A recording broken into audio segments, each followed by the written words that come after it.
のために力の数のダイヤし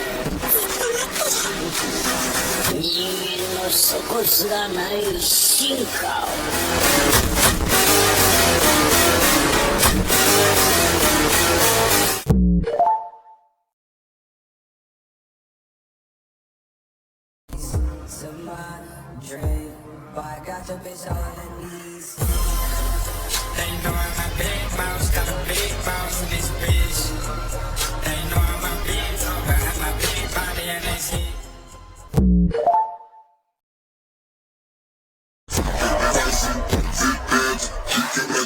才能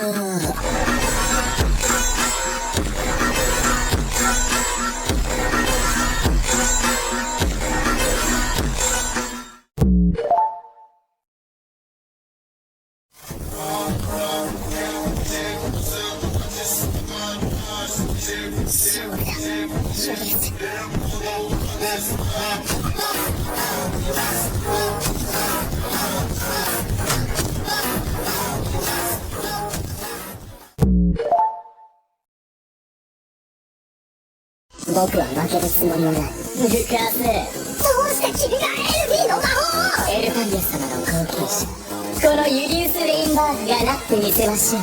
君はエルフィーの足元にも及ばない。大丈夫。私との思い出も決して無駄になったね。アレス・ワイス2歳のエルフィーが編み出した魔法だ。はっふざけ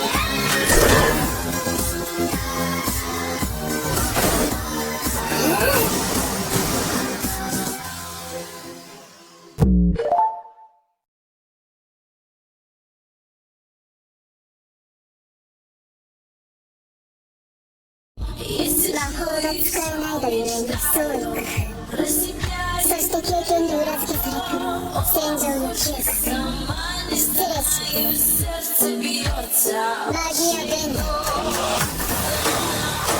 お手本中でした魔法を使えない勇士やめなよそれ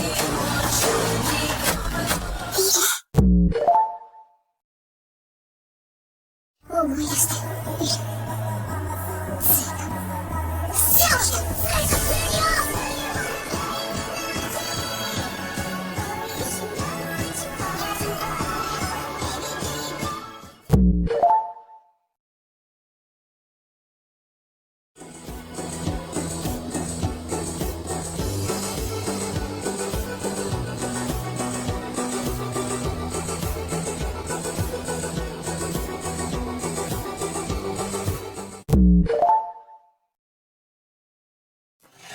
スライムの動向を封死せよ。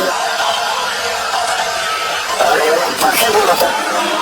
あの日暴風というベルドラのごとし。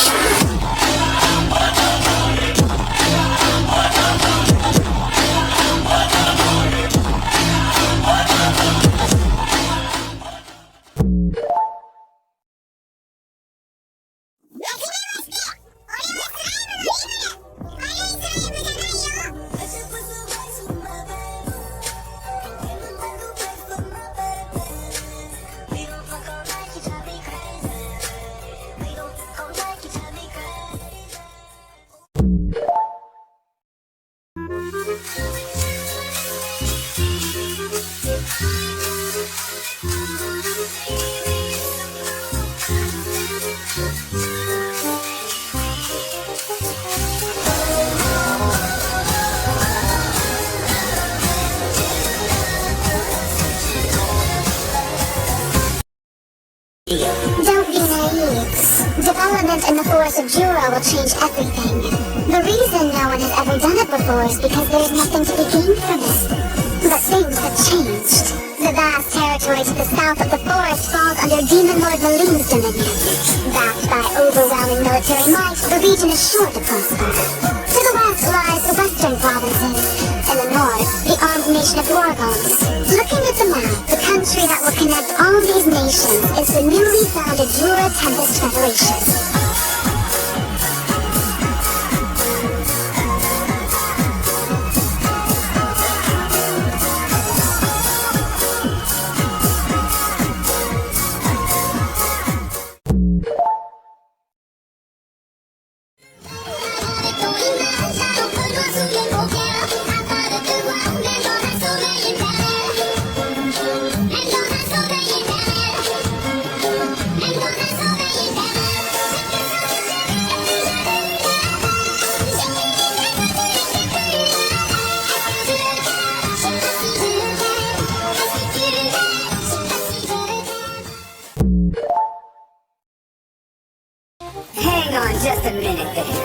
He's friendly in normal circumstances, but not right now.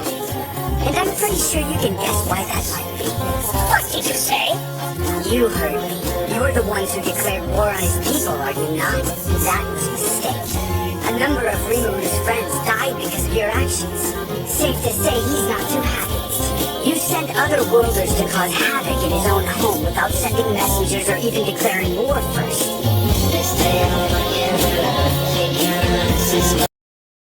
There are 3 rules. Please do your best to follow them. First, no attacking humans. Is there a reason why we're not allowed to attack the humans? It's simple, really. It's just because I like humans. That's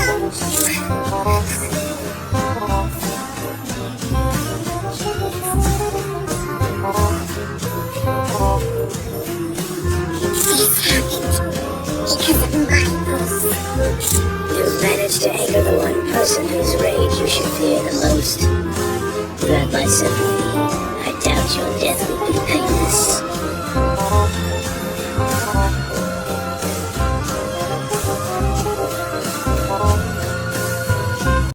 Declared war on my nation. Do you really think I'm that stupid? My comrades fell victim to your soldiers. That makes you my enemy.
It's hard to breathe, but that's alright.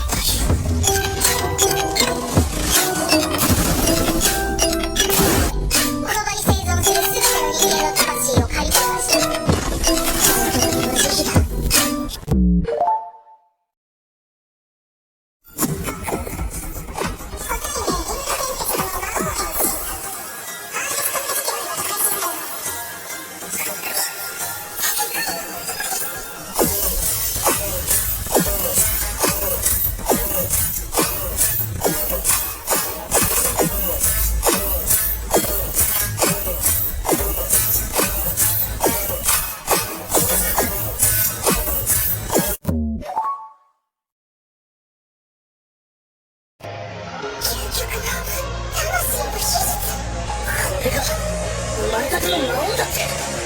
恐ろしい。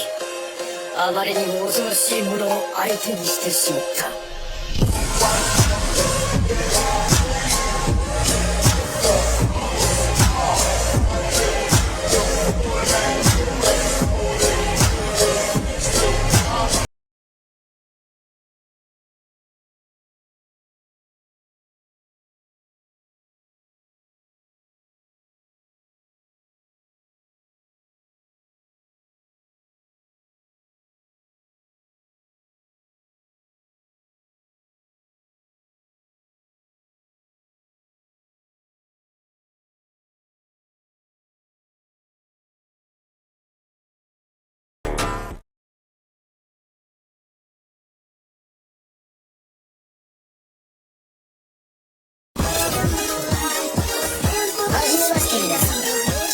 私の名はディアブルと申します。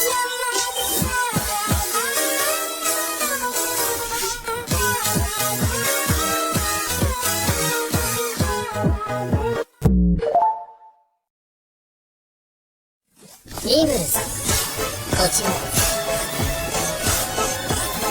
さて、始めるか。Tengo hasta aquí, estamos sin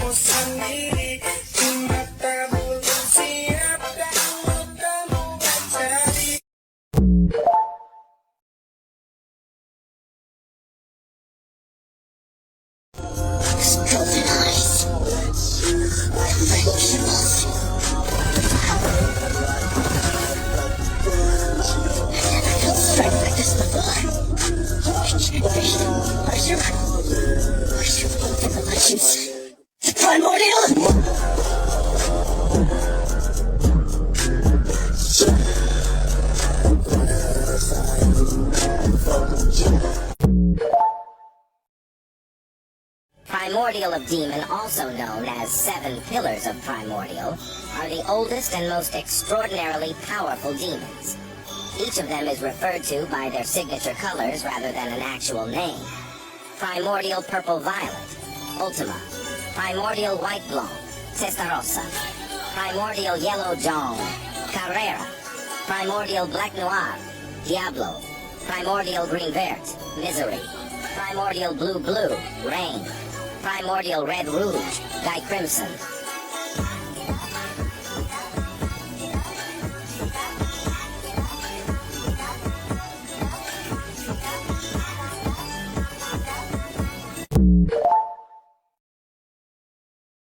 He could have ruled hell itself, but he chose to serve one man. They called him Noir, a primordial demon born from the abyss itself. His whims twisted fate, his silence drowned empires. He didn't seek power, he mastered it. So efficient, battles bored him. The world feared his name, and yet he waited for someone worthy. That someone was Rimuru Tempest. When Rimuru summoned a greater demon, Noir crushed his pride just to answer the call. Not once, twice. He forced his will through the Veil of Worlds, until he stood before his destined master. And when Rimuru named him Diablo, the demon smiled. For the first time in eons, he belonged. Insult Rimuru, and Diablo will flay your soul politely. Defy him, and Diablo will turn your screams into hymns of warning. But serve Rimuru, and Diablo might just let you live. He wasn't summoned, he chose to kneel. And that's what makes him the most dangerous of all.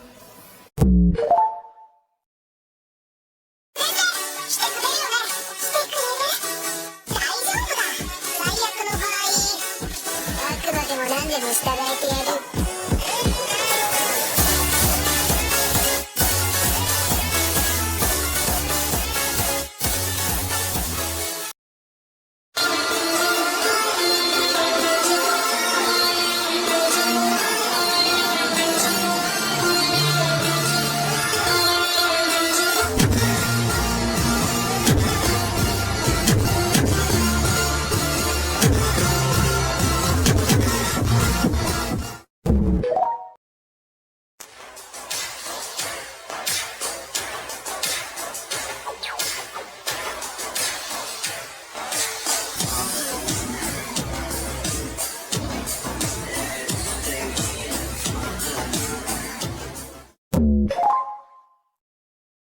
In the world of Tensida, there exists an absolute unbendable rule.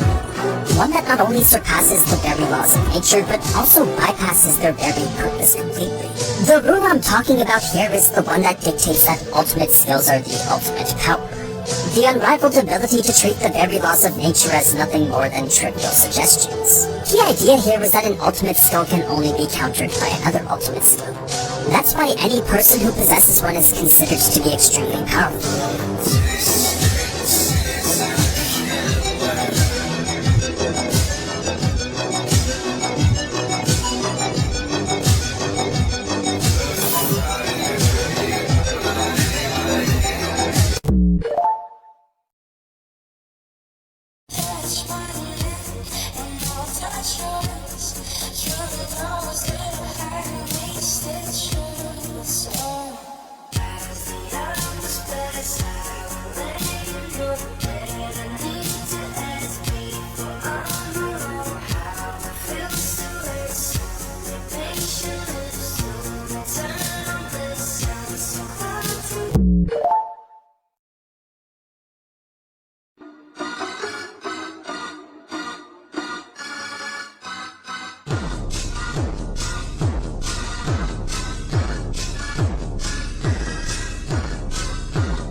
True dragons are the highest-ranking beings in existence. They're nigh invulnerable and nigh unstoppable avatars of nature that serve as the pillars of all creation, with only 5 known to exist. Storm Dragon, Veldora, Scorch Dragon, Velgrind, Frost Dragon, Velzard Star King, Veldanava, Rising Star, Rimuru. They are considered the greatest creations of the Creator.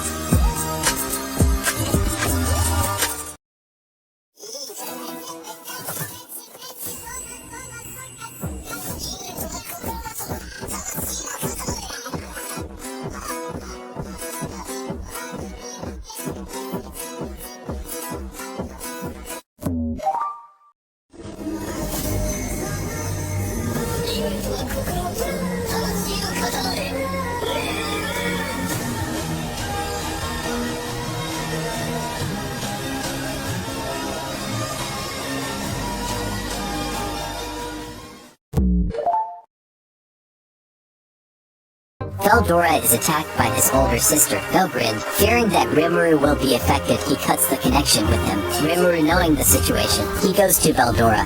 Feldora was attacked and had his mind manipulated. Rimuru faces two true dragons. Alone.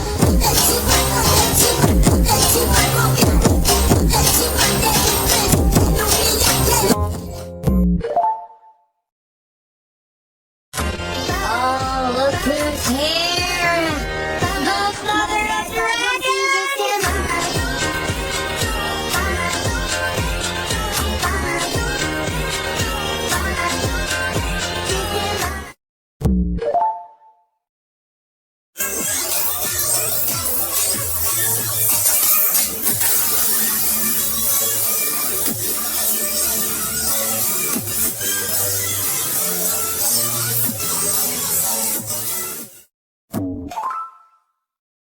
Did you know Rimuru's transformation into a true dragon happened during his battle with the Eastern Empire? As the clash intensified, Raphael used insulated prison to temporarily seal Velgrin's movement, giving Rimuru a critical 3-minute window.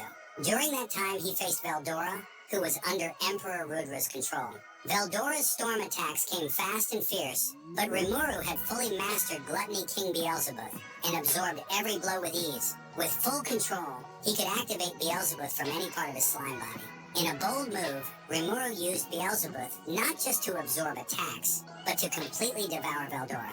As it happened, his body shifted into a fluid state. Though Rimuru wasn't supposed to feel pain, the sheer force of magical pressure brought intense agony. After the devouring was complete, Raphael asked if he wanted to reconstruct his body into that of a rude dragon. Rimuru, with a slight smile, gave his approval. This transformation was made possible by the massive concentration of leak magicules from Veldora and Rimuru's soul, which was uniquely compatible with a dragon's essence. That's how Rimuru took the next step in his evolution, becoming a true dragon.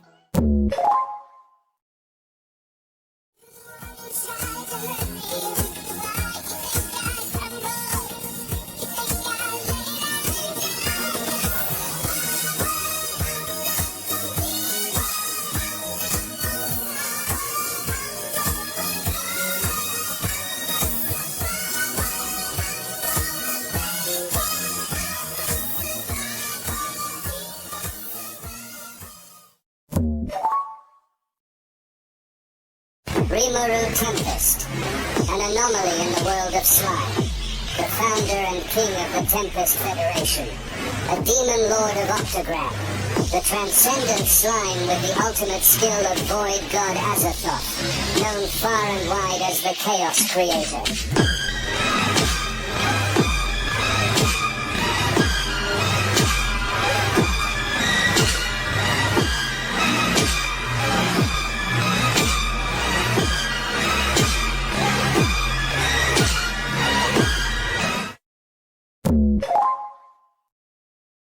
The game was over, but the seeds of conflict were still smoldering. And that would be the signal for the beginning of the worldwide demon war, Tenma.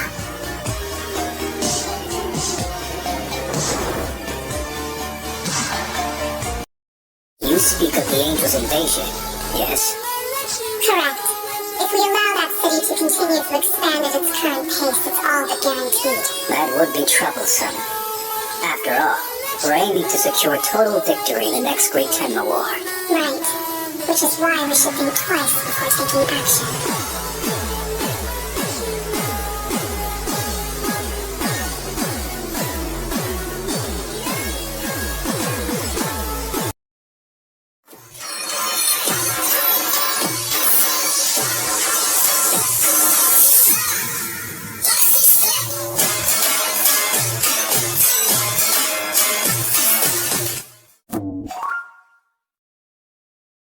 After several hundred years, there was no sign of Veldanava's return. Feldway wondered why. Then a thought occurred to him. Could it be that Veldanava has abandoned us? Otherwise, there was no explanation for the fact that the supposedly immortal True Dragon had not returned. If he was right, Feldway grieved and hated. Humans on Earth. No, not just humans, but elves, dwarves, beastmen, and even mages. He hated all demi-humans, that is to say, all of humanity. So he wanted to destroy them. The people who took Veldanava from us don't deserve to live. He would unite the world Veldanava had created with his own hands. And then he would condemn those who have committed the greatest crimes. That was Feldway's conclusion.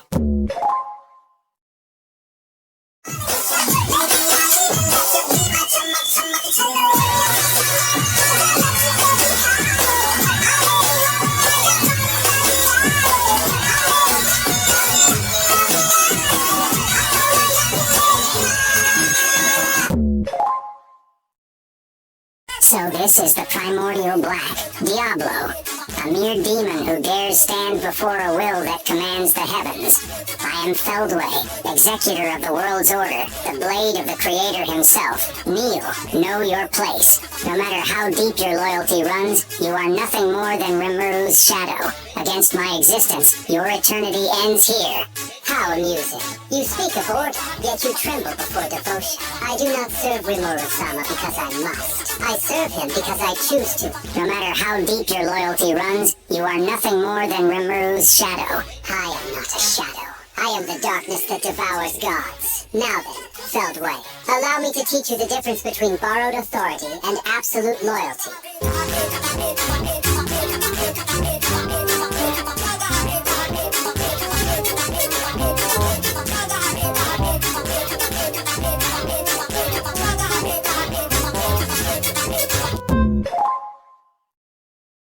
In the shattered void between dimensions, two figures clashed, one driven by divine authority, the other by absolute devotion.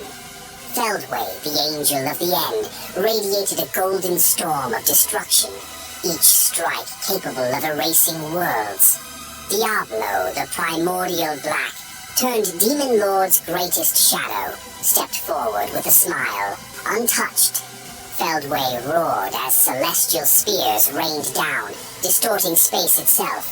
Yet Diablo moved through them like flowing ink, every motion elegant, terrifying, perfect. His aura deepened, a crushing pressure formed from Rimuru's blessing and his own primordial might. Then, with a whisper, Diablo spoke. A being of your caliber should know. Despair begins when resistance ends. His hand slid through Feldway's final barrier, shattering it like glass. A single blow, silent, precise, drove Feldway into the abyss, his divine form flickering, crumbling under the overwhelming gap in power. Feldway coughed light, eyes wide, voice trembling as the darkness closed in around him. Impossible! How can there be such a power gap between us? Diablo only bowed, crimson eyes glowing. That's simple. It's because you challenged the right hand of my demon lord. And the void fell silent.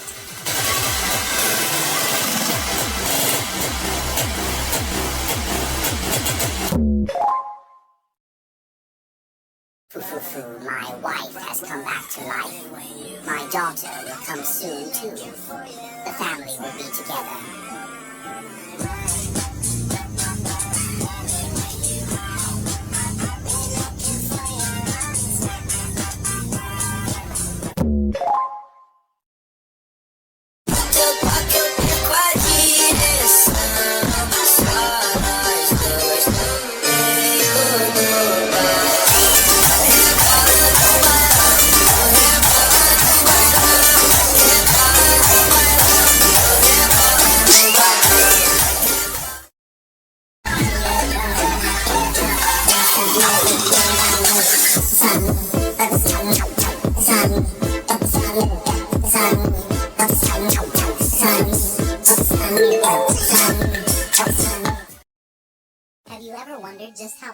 Iverage. Iverage is an immensely powerful fragment of Veldanava's omnipotence, a mindless entity instinctively seeking to reunite with itself. It rampaged through the central world, proving so formidable that even Feldway couldn't defeat it alone. Even with the combined might of Guy Crimson and the Primordial Angels, they battled for 3 months and still failed to subdue it. In the end, Veldanava himself had to intervene, sealing Iverage away in the otherworld. After billions of years in isolation, Iverage broke free and evolved, taking the humanoid form of a small child. When she returned to the central world, Iverage was met by a large gathering, seemingly welcoming her arrival. As a greeting, she fired a shot, unleashing far more power than intended. Velbrand, the strongest force on the battlefield, used her full power to block it, but couldn't fully nullify the blast and suffered severe injuries from a single strike, proving Iverage's terrifying strength. And at that moment, Veldanava stretched forth his hand and tore Rimuru's soul from his body. The world froze. Time itself refused to move. Satisfied, the creator turned his back, already preparing to leave. For what threat could remain once the soul was gone? Then a voice echoed behind him. You think removing my soul is enough to kill me? Silence followed. Power surged where nothing should have existed. A will remained, unbound by flesh, unbound by law. I was a monster before I had a body, the voice continued. I ruled before I had a throne. The soul did not fade. It multiplied. You created life to obey the rules, Rimuru said. I exist beyond them. Veldanava stopped. For the first time since creation, a god hesitated. If a soul were enough to define me, the voice whispered, then I would never have reached this far.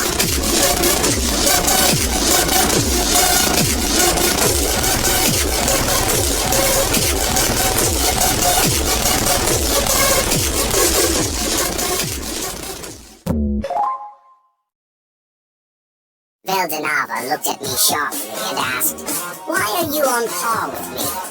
I answered without hesitation, "Because I'm strong. Yes, I am strong. That's what Ciel always told me. If I didn't act like it, I'd disgrace everything she entrusted to me. Truth is, I was terrified, but even pretending to be confident made my fear lighter." Sensing this, Veldanava frowned slightly. It's truly amazing. So the child of the creator was scattered, reborn far from divine eyes, hidden within fate's blind spot.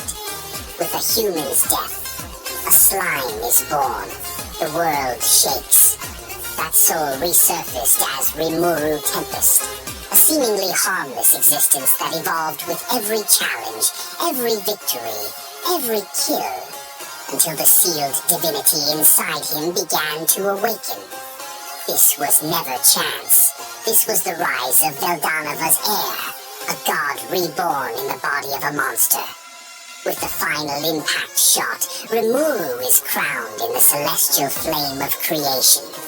The world does not face a demon lord, but the true dragon of the creator god himself. A divine calamity destined to rewrite existence.